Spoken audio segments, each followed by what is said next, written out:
este mes de diciembre estamos ayer el reporte que tenemos son más de 60 millones de dólares recaudados, solamente más de lo que normalmente se recauda en diciembre, ¿verdad? Estamos hablando de 20% más.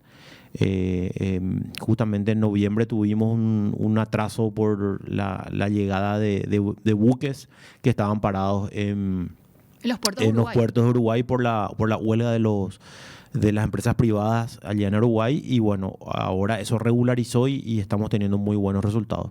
En relación a lo que es comercio o impuestos internos, estamos hablando de 11% más en este mes de diciembre.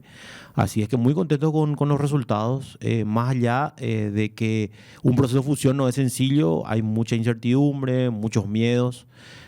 Pero bueno, el equipo se está fortalecido y con mucha esperanza para el 2024.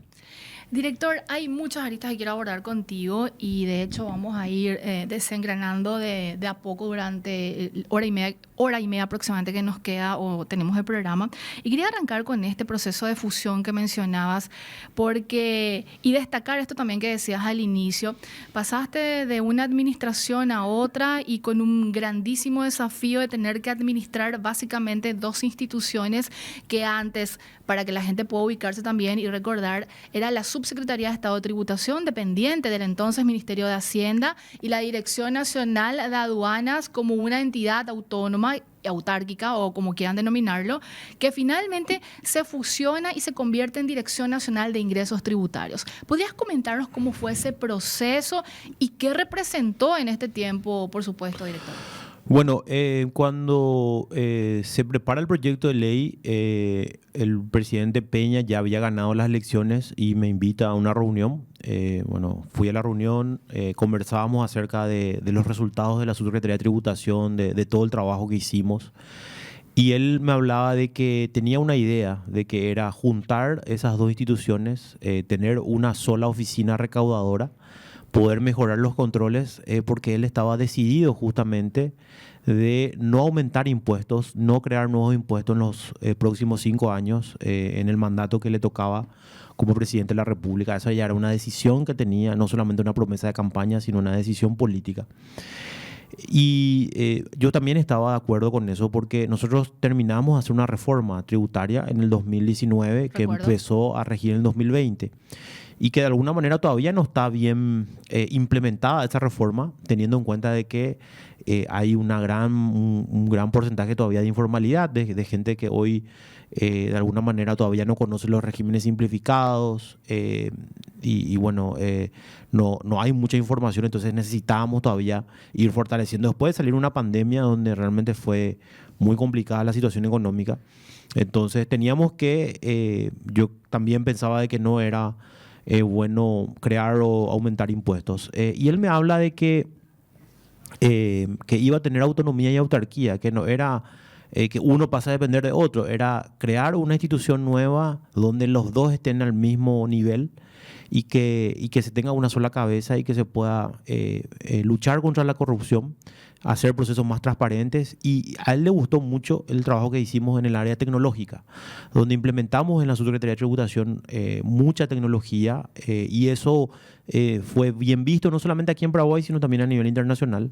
Y él decía, él destacaba esa gestión que teníamos. Entonces me decía, esa misma idea implementar en aduana. Mucha tecnología, disminución de la intervención humana en los procesos de despachos aduaneros. Entonces ahí empezamos a trabajar, hicimos las sugerencias de cambios de la ley en ese momento, del proyecto en ese momento.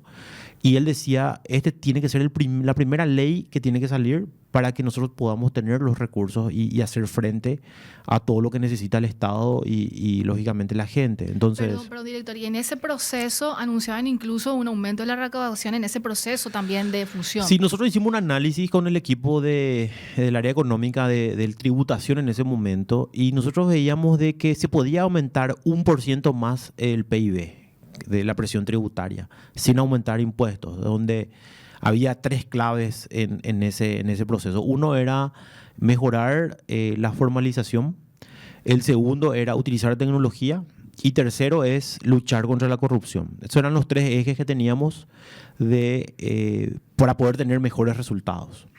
Entonces así es que empezamos a trabajar, lógicamente por una cuestión de prudencia. Yo no podía decir nada porque yo también había hablado con el presidente Mario Abdo en ese momento. Él me apoyó, él me dijo es importante que se siga como una política de Estado. Y bueno, tuvimos el apoyo político, como se dice, y empezamos a trabajar. Ni bien se aprobó las dos leyes, a mí, ustedes saben, me tocó ya ir a defender el proyecto en el legislativo, tanto en la Cámara en diputados no, porque fue muy rápido ahí la aprobación, pero sí en senadores. Y sí, inclusive se hizo una audiencia pública donde yo no pude participar, pero sí se envió al equipo ahí del área jurídica y se aclararon las dudas que habían. En fin, esa ley en el Senado tuvo 33 votos, Prince, ¿verdad? O sea, inclusive votaron personas o legisladores de la oposición. Entonces, evidentemente tuvo un apoyo, sí, una acogida de que eso podía ser positivo para el país. Entonces, nosotros miramos con buenos ojos eso. Yo sé que hubo gente que criticó, hasta hoy hay gente que critica, pero bueno, los números respaldan lo que se decidió en ese momento y bueno, creemos de que fue una decisión correcta y lógicamente con esa presión, por decir una manera, donde hay gente que estaba en contra, nuestro desafío era doble, porque si no teníamos resultados en corto plazo, iba a ser un problema, ¿verdad? Porque evidentemente nosotros por eso decíamos que recién para el 2025 íbamos a tener los 400 millones de dólares más. Pero bueno, hoy tenemos de agosto a diciembre, estamos hablando de más de 160 millones de dólares. Estamos hablando de que se recaudó más 160 millones de dólares de lo que normalmente se recaudaba. Entonces, evidentemente con lo que hicimos no fue fácil porque siempre hay presiones, siempre hay molestias. Manejar 2.800 funcionarios no es fácil, porque hoy las dos instituciones unidas representan esa cantidad. Y bueno, donde principalmente no solamente cambiamos gente, establecimos procedimientos nuevos, establecimos mejores controles, creamos una unidad de inteligencia e investigación tributaria aduanera, donde unimos a las mejores, a las personas más capacitadas y a las mejores personas para que hagan controles. Así es como desbaratamos, por ejemplo, en el aeropuerto un esquema de cambio de mercaderías, donde declararon una cosa, pero en realidad traían otros productos de mayor valor. Entonces, también cambiamos, el presidente Peña firmó un decreto donde por un lado establecimos que por más que tengan canal rojo, un despacho, igual se puede hacer un control posterior, porque eso justamente genera mayor integridad y transparencia a los procesos. Donde también controlamos, por ejemplo, que las facturas de origen se hagan el cruzamiento con los fletes. Ahí, por ejemplo, encontramos muchísimas diferencias. Ese es un decreto nuevo que salió. Es un decreto que salió hace 15 atrás, días, sí. Donde nosotros vimos de que las facturas de origen decían un valor muy menor a lo que pagaban en flete. Entonces, evidentemente, las empresas de flete tenían valorado mucho mejor de lo que valoraba el Estado. Entonces, evidentemente, había mucho que mejorar y también a la gente, ¿verdad? Buscamos perfiles donde no tenían antecedentes, donde muchas veces la forma de trabajo de la aduana era una forma diferente de lo que era en tributación. ¿Por qué? Porque la influencia política o la influencia empresarial de repente es muy marcada. Entonces, eso fue uno de los grandes desafíos que tuvimos. Ahí tuvimos el apoyo muy fuerte del presidente Peña de evitar que políticos quieran poner gente en lugares claves. Y en ese proceso también, director, hiciste movidas muy importantes porque de repente un grupo de funcionarios que estaban en determinadas zonas de control, estoy hablando aduanero, tuvo que trasladarse a otras zonas de tal manera a romper un poco esa práctica. Te recuerdo esto porque había de hecho comentado y hablado contigo meses atrás. Esa también fue una de las políticas que Sí, aplicaste. definitivamente. Cambiamos prácticamente a los 35 administradores de las aduanas y también cambiamos gente en las áreas de vistoría, de resguardo y de valoración. Buscamos gente de la casa justamente porque tampoco queríamos improvisar. Es un área muy técnica, no es fácil lo que es la administración aduanera en general. Pero bueno, hoy los resultados demuestran de que hay compromiso, hay gente muy preparada, muy capacitada. Y yo quiero destacar justamente ese trabajo de la gente que sí miró con buenos ojos esta fusión, ¿verdad? Porque muchos decían de que había mucha resistencia, de algunos, ¿verdad?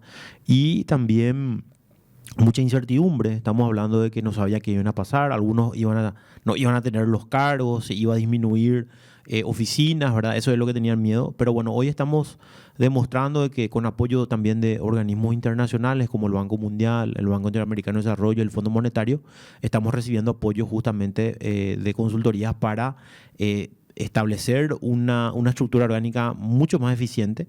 Está trabajando justamente la gerencia ejecutiva que está a cargo del licenciado Braulio Ferreira. Ellos están trabajando justamente con organismos internacionales para tener una estructura realmente sólida y fuerte, ¿verdad? Entonces, no es sencillo. No es sencillo también. Estamos con el sistema de facturación electrónica. Ayer justamente firmé una resolución donde postergamos la RG90 nuevamente porque encontramos fallas. Justamente muchos contadores estaban reportando eso. Va hasta abril de 2024. Va a abril de 2024. Nosotros creemos que para esa fecha ya va a estar corregida o corregido esos errores que saltaban, especialmente con lo que es la vinculación entre la facturación electrónica y la carga electrónica de comprobantes.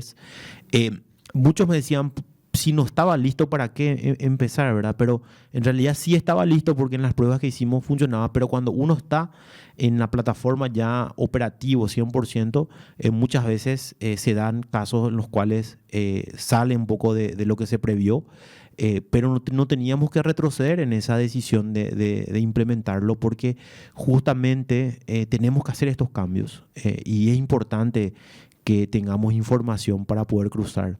Porque yo me imagino, ¿verdad? El que paga su impuesto y que cumple con las reglas está en desventaja con aquel que utiliza el sistema, digo sistema no informático, sino el sistema en general, de que aproveche y declare lo que quiera, ¿verdad? Entonces, nosotros tenemos que hacer que el sistema sea sólido y que permita que no evadan impuestos algunos o que se aprovechen de lagunas o de faltas de controles, porque una dirección de fiscalización no va a poder controlar a 800.000 contribuyentes, ¿verdad? Evidentemente se hace un perfil de riesgo y en base a eso se controla. Entonces, el registro electrónico de comprobantes es una declaración jurada informativa que permite justamente cruzar datos. Entonces, eso va de la mano de los que hoy pagan, entonces para que no sientan de que son los únicos que pagan, que también va a haber que todos van a pagar, que no hay diferencias en eso. Entonces, y aprovechar que Paraguay sigue teniendo impuestos bajos, sigue teniendo pocos impuestos. Entonces, también entender de que convengamos que nos da gusto pagar impuestos, pero si uno compara sistemas y tasas impositivas, va a ver que Paraguay es un país muy atractivo desde ese punto de vista y que tenemos que seguir aprovechando con esa decisión política de no aumentar y no crear nuevos impuestos por los próximos 5 años. Totalmente. De hecho, la gente cuando se habla de impuestos y eso que decías, nadie le gusta pagar impuestos porque se vincula directamente a dónde va dirigido, pero esa no es tu área, así que es otro. No, claro, es lo que siempre te dice la gente, ¿verdad? Sí. Pero bueno, yo creo que se están haciendo los procesos. El ministro Fernández Baldovino está haciendo un gran trabajo en el sentido de impulsar leyes que también mejoren la calidad del gasto público, porque creo que ese también es un gran desafío que tiene el gobierno y lo va a hacer. Pero a mí me toca recaudar, a mí me toca un poco mirar la economía de manera transversal y, lógicamente, establecer controles y sistemas que permitan mayor eficiencia en el nivel de recaudación. Así es que nosotros tenemos, desde el 2020 con la pandemia, tuvimos un déficit muy importante como país. Entonces ese déficit tenemos que ir acortando, ¿verdad? Entonces es una decisión atrevida, por decir de una manera, no aumentar impuestos cuando realmente se necesita, porque eso también es importante aclarar, los organismos internacionales recomiendan aumento de impuestos.